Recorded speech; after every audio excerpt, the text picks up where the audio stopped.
Welcome to the Crystal Coach Show with me, your host, Anahata, helping you live every day with clarity, guidance, and practical wisdom.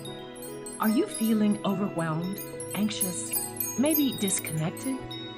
Do you ever feel like you don't know how to live a life of peace and joy? I am Anahata Roach, the Crystal Coach, and during this show, we channel divine wisdom through stories of service, spirituality, and stones for self-care. The Crystal Coach Show leaves you with a feeling of connection and the clarity it takes towards becoming the best version of yourself as you hear from thought leaders and many others to help you ignite the crystalline nature of who you really are. Stay tuned. The Crystal Coach Show starts now.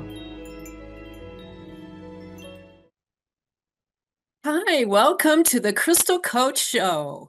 I'm your host, Anahata Roach, and I am the Crystal Coach.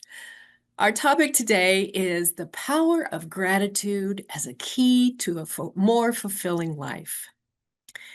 Yeah, well, some days it seems nearly impossible to be thankful. For example, if you were running late to work, but you absolutely hit every single red traffic light between your place of residence and your employment. And then you get late, right? Or you scheduled an important meeting and showed up, but the client didn't. Or the promotion that you really, really wanted was given to someone else. Now, those kinds of days make it really hard to find things to be thankful for. It's really enough to keep you locked in a state of why me, right? But when we focus only on negative narrative, we cut ourselves off from the touches of grace that we receive each day, getting stuck in a closed loop of negative self-talk and pessimistic perspective. Bleh. Thankfulness, though, keeps us grounded in a way that allows for appreciation of the many little blessings, the small wins, and the near misses that come along. It is this awareness that can shift our energies and our eyes upward instead of always looking down. So in today's episode, I'm going to show you how to start unleashing the power of thankfulness in order to notice those happy accidents that happen daily alongside the hurts and disappointments. Yeah. It's within the balance of light and dark that we can find a way to feel complete. I'll say that again. It is within the balance of light and dark that we can find a way to feel complete. So, with a few examples and suggestions for harnessing gratitude into your life, you will finish this show with more tools to use to catch yourself in that negative state and to experience the shift in your thoughts that can make all the difference. As usual, there are some crystals and stone recommendations at the end for support. So let's get started. I want to start with a story that illustrates how clearing out negative energies, beliefs, and programs stored in this body can allow appreciation and gratitude to make a difference in a way you see the world around you. Early in my awakening journey, I had received energy work that was truly cathartic. My body let go of a lot. And amazingly, the void left by the release was filled with this joyous laughter. It felt as if a heavy weight had been lifted from me. The next morning, I was walking my dog through a park near my house.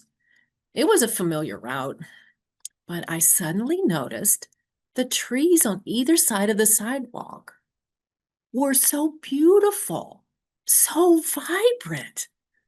And I said aloud, "Wow, the trees look so much more alive today." I immediately had an answer from the trees that came through to me. "No, sister, you are more alive today." So, over the ensuing days and weeks post clearing, I began to notice some difference, a shift maybe. Because as I would walk down the street, people passing me would meet my eyes and smile or say hello. It was really weird because I live in an urban city and I wasn't used to having that kind of greeting. I'm mostly avoiding people, just avoiding eye contact. But it was happening over and over again. And then driving in rush hour traffic became less stressful because someone would inevitably let me into the lane, the entrance, the exit lane without any need for a long wait or fear of running out of room. What the heck was going on? This had rarely happened before, certainly not with any consistency. So doors were held for me. Store clerks were readily helpful. I just didn't get it. I just was so puzzled. Now, this was before my hair turned white. So, okay, this was early in my journey, and I just was really not getting what was going on, right? But that's when gratitude came calling. Well, actually came knocking more. You see, when you become aware that there are these little acts of kindness given to you every day, well, you start to feel a little different, lighter, happier, more willing to reciprocate kindness. But if you have a "I don't deserve this" belief like I did, or an even, it's really even more difficult to acknowledge and accept. And I kept seeing the world through the eyes of someone who feels less than, who expects the worst in any situation, whose negative self-talk made her feel guilty when she got an unexpected gift. If that had continued, well, I wouldn't be talking to you today or talking with you.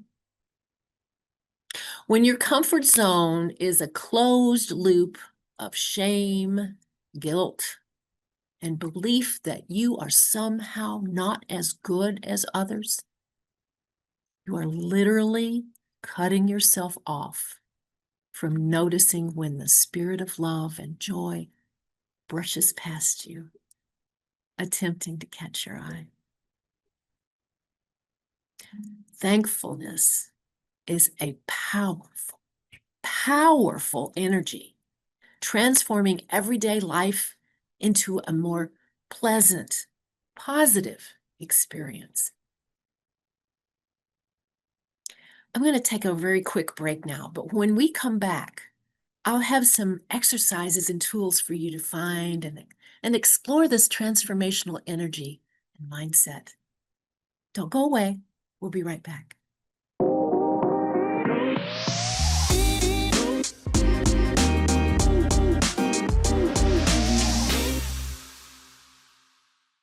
Hi there. We're back talking about the transformational power of gratitude and moving into ways to harness it. I'm Anahata Roach, the Crystal Coach, and you're listening to the Crystal Coach Show. So, feeling what it feels like when you are thankful can help you more readily call up this heart-based energy. And practicing a gratitude meditation each day consistently will allow it to spread throughout your body, into every cell, radiating outward into your etheric, emotional, mental, and spiritual bodies. Well, you might say, I don't have time for meditation, Anahata. And I say, do you have time to breathe? Yes? Then you have time. So let me demonstrate how. Okay. Let's say you set the alarm for 3 minutes earlier in the morning to get up. And once it sounds, you need to resist the temptation to go back to sleep. So if you can just get into the space, maybe sit up if you have to.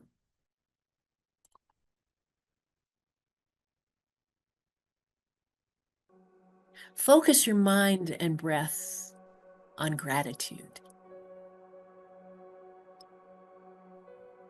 Feel what it feels like when you are thankful. Breathe that feeling into your body, into your lungs, into your heart. Let that feeling of thankfulness spread throughout your body as your heart pumps this feeling of gratitude and thankfulness. There are so many things that you can be grateful for your life, for your human body, for your heartbeat, for your hands that helped you do so many things, for your feet that have taken you so many places, for your wonderful brain, for your lungs, for your kidneys, for all the organs and all the senses working in the background without your conscious awareness.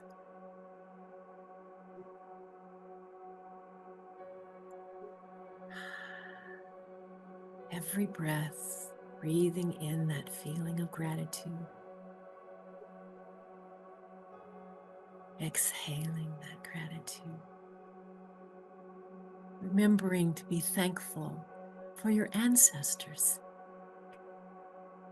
whose lives made it possible for you to be here now. And sending gratitude for the future generations to come. And envisioning the energy of gratitude flowing through you and out into the world. And when you are ready, come back to the present and begin your day.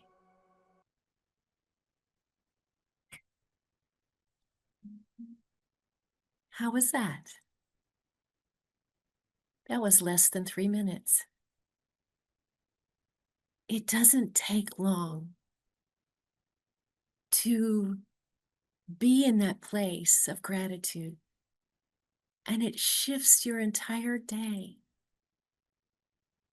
Once you start appreciating all the gifts you were given at birth, and then when you have finished, you've begun your day envisioning the energy of gratitude flowing through you and out into the world.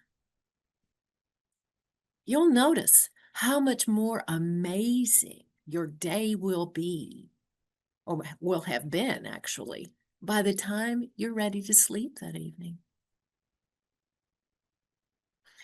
Did you know that according to ancient wisdom, when we heal ourselves, we're actually healing 7 generations back and 7 generations forward?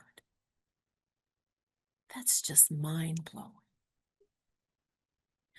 Can you commit to 3 minutes a day for the next 4 weeks? If so, you will be on a whole new frequency at the end of the month. You'll definitely notice a shift after the first week. So next, I want to talk to you about documenting gratitude so that on the days you feel like nothing went right, you can go back and see how many brushes with gratitude you've already experienced. If you've never kept a gratitude journal, I urge you to begin. It keeps you on track. It focuses you on positive reinforcement and self-talk. And it helps you remember that even in the worst days, there is something, even if it's tiny, that you found to be thankful for. I've kept a gratitude journal off and on for 7 or 8 years now. When I'm really committed and keep at it every day for a month, I see a major difference in my attitude. My energy is different, better, and my perspective on life is happier, more positive. You know, you don't have to write a bunch of stuff. I just like to write. But when you do write, you can start with 3 things, only 3 things. We're only asking for 3 things now to find, and you can't use the same 3 things every day. That's cheating. But at night, before you go to bed, just recap your day and quickly just jot down 3 things that you noticed or you recognized as just a little blessing or maybe a happy accident. It's hard, though, sometimes to keep that consistent, you know? And I'm speaking from personal experience. You know, you miss a day or 2 and you try to catch up. And then you end up skipping a week, then a month, be 2 or 3. You know, I find that when that happens to me, I really do miss it. My clients, however, who have taken my suggestion and really tried gratitude journaling report the same kind of outcomes I just described to you, although most of them are far better at consistency than I am. That's okay, though. I know it helps me when I'm disciplined enough around it. And as I said, the end of the day is a good time to recap your blessings. But, you know, I'm really now very, very thankful for my mobile phone because I can use my voice notes to keep track of blessings when they happen. Then I transcribe them later and whenever I have time. It's just as powerful, maybe more so, because transcribing a week's worth of blessings and gratitude is actually more powerful because I can relive what I was feeling each time I recorded it. So you might think of that. If you really don't feel like you can commit to, you know, writing 3 things down every day, then start talking into your phone whenever you get a hit or you notice, oh, well, somebody let me in traffic today. I didn't have to wait for 5 minutes until I could like put my life in my hands and squeeze in.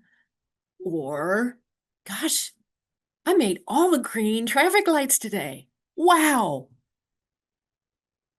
It's just little things, you all. It's little things. It's not these big, enormous things. That's not what I'm talking about. I mean, sure, I got the promotion today. Wow, that's awesome. This is something to really be truly thankful for and gratitude. But I'm really talking about everyday brushes with divine. And when you get somebody giving you a courtesy or a kindness, that's the glimmer of gratitude. That's what it's like shining at you. Going, hi there.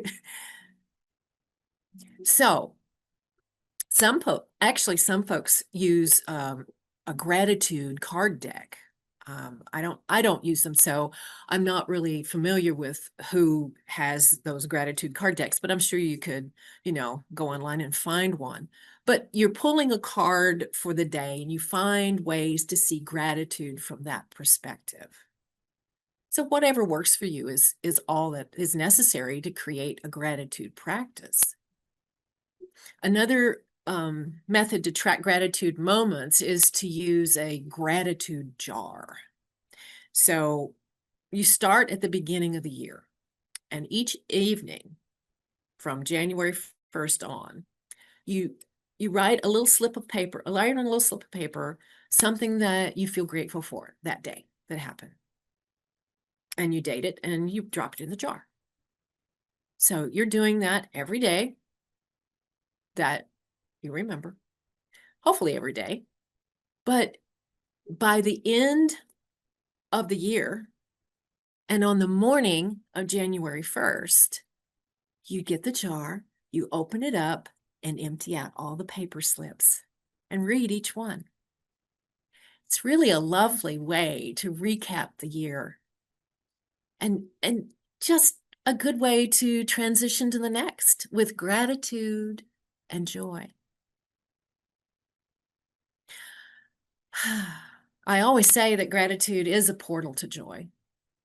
It's that beautiful connection with energy of love that just really, I don't know. It's something that you can carry with you the more you practice it, because it's a higher frequency, like an intake of breath or, a sunset or something. It's just really ephemeral. It's hard to hold on to. But the more we practice gratitude, the easier it gets to hold on to that joy.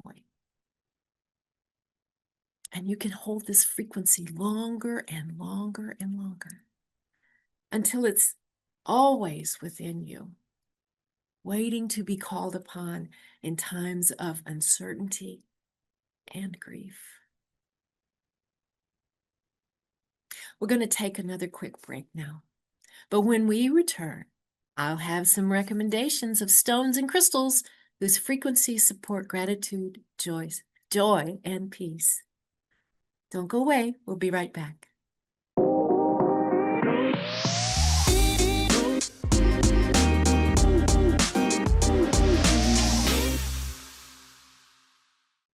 Hello again. Anahata Roach, the Crystal Coach here, and you are listening or watching the Crystal Coach Show. We've been talking about the many ways you can find and count your blessings daily with a practice of gratitude. And now it's time for the crystals and stones to shine. It's a recommendation time for what stones can support your development and practice of gratitude and joy. Here we go. The first I've talked to you about before is called Hiddenite, Hidden, Hiddenite, Ite. And this is truly the frequency of gratitude and thankfulness. So it can really support you when you are maybe when you start your practice of gratitude. It can help you bring in that energy so you can remember things that have happened that you want to document. Do you want to say, I'm grateful for? As the more gratitude we have, the easier it is to get to joy, the easier it is to stay in this really wonderful place that it's not Pollyannaville, but it's just you're more grounded. Actually, you're more integrated into your whole body because you're not just in your head. You're in all of your bodies. And that's what makes it special. So Hiddenite is something you probably have to go to a gem and mineral show to find, although I think maybe some crystal shops have it. Um, Not something this big. Usually they're little small little shards of it. But as I say, you can probably find it. It's not that rare, but it's not that common either. So, but anyway, Hiddenite, wonderful for gratitude. Now we're going to have like little riffs off of that, right? Because Hiddenite is the gratitude stone, right? And it likes to partner with kunzite, Kunzite, which is sometimes seen as kind of a slight pink color. And actually they're kind of the same kind of mineral structure. And so kunzite is the vibration of universal love. So that is why kunzite and hiddenite like to partner together, because universal love is when you open the door to joy. Yeah. So the next thing I wanted to recommend is pink tourmaline. Pink tourmaline. It is such a beautiful, beautiful, loving, joy-filled, peace-filled vibration and frequency that when you're feeling kind of in need of a hug, this would be a good stone to have in your hand or place on your heart, just to make you feel like that love that's within you is all around you and you're not alone. Then we have Smithsonite. Smith, Smith, Smithsonite. And it comes in a variety of colors. But Smithsonite is a really, the frequency, this one's purple that I have. The frequency of this one is really more about the heart and bringing, having the heart support and hold these frequencies of love and gratitude. It's like a balm. It's like a tiger balm for the heart, if the heart feels sore. Smithsonite's a really good one to use. Then there's ocean jasper. Ocean jasper. It actually, any of the jaspers, ocean jasper, rainforest jasper, they're wonderful to kind of help you. They really support the emotional body, especially ocean jasper, and help you to kind of connect to that feeling of love and joy. Okay, because that's what gratitude does. It brings that out. And another kind of gratitude, vibrational, thankful stone is green apatite. And green apatite comes in, and that's appetite, not appetite like I'm hungry, but sounds like it. But that comes in blue, it comes in yellow or golden, and it comes in green, and it comes in clear too. So, but the green one is really good for you to connect with gratitude. Okay. Oh, pink calcite. Now, pink calcite, that's actually, it's more common than you think, but it's like you look at it and you go, oh, that's a rose quartz. No, it's not. It's pink calcite. And that is, all calcites are about, being present for the moment and spontaneity and allowing things to happen without having to plan for it. But the pink addresses that heart-based energy of love, expansion, gratitude, and joy. Okay. Then we have, I wouldn't be talking about love and joy without my favorite, rose quartz. This is the most accessible ones I've just showed you. Rose quartz is about self-love. It is the vibration of love. And the more you can learn to love yourself, as I had to, the easier and easier it gets to expand. And the feeling of gratitude expands so that joy can come in. All right. That's all the recommendations for stones and crystals that I have for you today. I am going to add another segment to today's show. Since I've shown you all of these stones and crystals, I now want to kind of teach you the 3 C's of choosing and using stones. And what happens when you are attracted to a stone and you want to start working with it, or any one of the ones that I've just named for you. So this is a pre-recorded video, and I hope you enjoy it. So until next time, I'm the Crystal Coach. Bye. Hi there, Anahata Roach, the Crystal Coach here.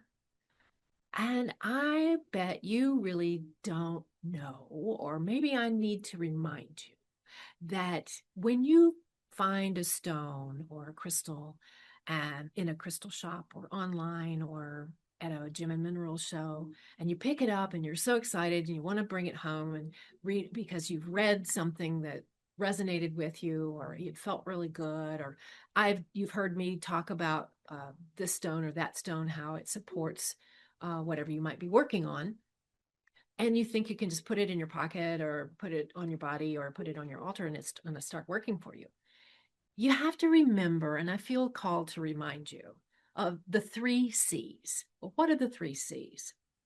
First, you have to cleanse, then you have to clear, and then you connect. The 3 C's are very important before you work with a stone because cleansing, first of all, you don't know how that stone got to where you found it. You have no idea. So you don't know how many people have handled it. You don't know energetically what happened and how it was dug out of the earth. You don't know what the methodologies were, whether it was sustainable or not. I mean, there's energy in there that maybe not so good, but just from a hygienic standpoint, you want to cleanse it. You want to just get all the surface dirt off of it and really kind of sterilize that outer edge and get it clean. Okay, so when you have something like this, which is this is a honey calcite, and it's very shiny, it's waxy. You can put this in, you can submerge this in water, right? You can literally take some soap and wash it off. Not all rocks are amenable to this kind of treatment, but something like a clear, no, like a honey calcite would. And also any kind of clear quartz or rose quartz or smoky quartz or all the quartzes. You with that can be the same as your honey calcite, for example. You can just wash them, right? Other ones like for example, like this barite, raw stones, selenite, though, and lepidolite in a raw form. Those need to be handled carefully because they are water soluble. They will literally dissolve in the water. So you don't want to use water with those stones. Generally, the rule of thumb is that if it's a tumbled stone, if it's been tumbled, so it doesn't have any raw or rough edges on it, it's all smooth. If it's been tumbled, then you can use water. But if it's not tumbled, if it's raw, now see, this is tumble. I mean, this is not tumbled, this is raw, but it's a beryl, it's aquamarine, and you can, it's not going to be something that dissolves. So that you can put that in with your quartz. But so as a general rule, if anything is tumbled, anything that's tumbled, you can use water to cleanse it. Okay. Otherwise, I would say just take a kind of a damp paper towel and kind of like you would a mushroom, right? So you'd take a damp paper towel and kind of wipe the debris off the stone, the surface of the stone. So that's cleansing. Now, clearing, that speaks to the energy of, like what I said, you don't know how it was dug out of the earth. You don't know how it was treated, how the energy of the people that were handling it. Because a lot of stones will take on that energy, and you don't want to start working with a stone that's got somebody else's energy or several people's energy or just negative energy in general, right? So the clearing aspect is that that's when, like, this applies to just about anything. You can put any kind of stone in any way, shape, or form out in a full moon sunlight. It's full moon sunlight, full moonlight. I was thinking ahead because sunlight you can also use to clear stones, but you have to be careful because the really brightly colored ones like amethyst or citrine will fade if it's been overexposed to the sun. And if it gets too hot in the sun, some stones actually may crack. So you have to be more careful with sunlight. But the moonlight, you have carte blanche. You can put every stone that you own out to bathe in the full moonlight, and it charges it up, it clears it out. The other way to do this, if you don't have, say it's not a full moon and it's the sunlight's gone, put the stone that you are working with in front of you, and you can either tone it. This is like, you can remember me talking to you about hue. Well, you could just take the stone and go hue,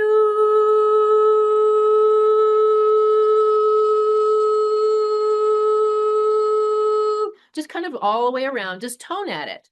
And that breaks up some of the energy particles and clears it out. You can rattle it, take a shaker, rattle it. If you use sage to burn or, and clear it that way, you have to always follow up with either sweetgrass or drumming or a tone. Okay. So because when you use sage, it pulls it out, but you have to fill that space or the stuff comes right back in. Does that make sense? So that's the way you clear it. Then the final step in the 3 C's is connect.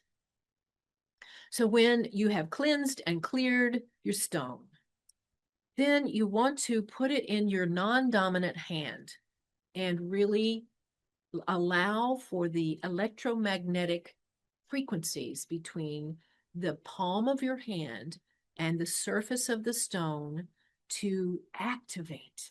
So with intention, you're sitting here allowing this almost like a little lightning thunderstorm, kind of the lightning strikes and the currents of lightning are going bouncing back and forth between your stone and your hand, right? So in that little space in between where it sits on your palm. Okay. So you're allowing for that and allowing that connection to be made. And then you're just kind of, with intention, you're drawing that energy with your breath. You're drawing that up your arm and over and into your heart with every breath. You're just connecting and you're breathing that into your heart. And then you're connecting and letting the heart then, with every breath, move it through that energy of the stone through the rest of your body, up your crown, your head, your throat, your stomach, your spine, your back, your legs, your knees, your hips, your feet. When it gets down into your feet, then bring it all the way back up in your breath. And you've connected to that stone. And you're now resonating with the frequency of that stone, because stones don't come into our frequency. We have to go into theirs, because the frequencies of the stones and crystals far higher than ours, stronger. We have to resonate with them. They don't resonate with us. Does that make sense? So we then connect by intentionally allowing this electromagnetic connection, this frequency, this match to come into our physical selves. And then with each breath, when we feel like we're filled up, we can allow that energy then to come out from the crown of our head and move down like a fountain. And it's a beautiful feeling to connect with that. And once you feel like you've really got that vibration, that frequency of the stone, then you can ask it. You can talk to it. You can fill that with light and you can say, how can we best work together? And you can get all kinds of information. But if you're not ready to do that, at least you've connected with it and it understands and it recognizes your energy field. So then you can start to use it in the way that you had wanted to. But honestly, I would always check with the stone. What's the best way for us to work together? What particular thing do you feel that you could support me on? And it may be that the stone will tell you something that's not on the agenda for you, it was even the reason you bought it, but it's a better way. So the 3 C's: cleanse, clear, connect. Before you ever start using it as a talisman for support or emotional or mental or physical energy. If you have any questions and you want to talk more about crystals and stones, send me a question, send me your questions at mycrystalcoach@gmail.com. Until next time, thanks. I'm the Crystal Coach. You have been listening to The Crystal Coach Show, helping you live every day with clarity, guidance, and practical wisdom. With me, your host, Anahata. Tune in every first and third Monday at 10 a.m. Pacific Time on transformationtalkradio.com, where we channel divine wisdom through stories of service, spirituality, and stones for self-care. Feel connected and reside in the vibration of love on The Crystal Coach Show. For more information and to become the best version of yourself, visit thecrystalcoach.com. That's thecrystalcoach.com. See you next time.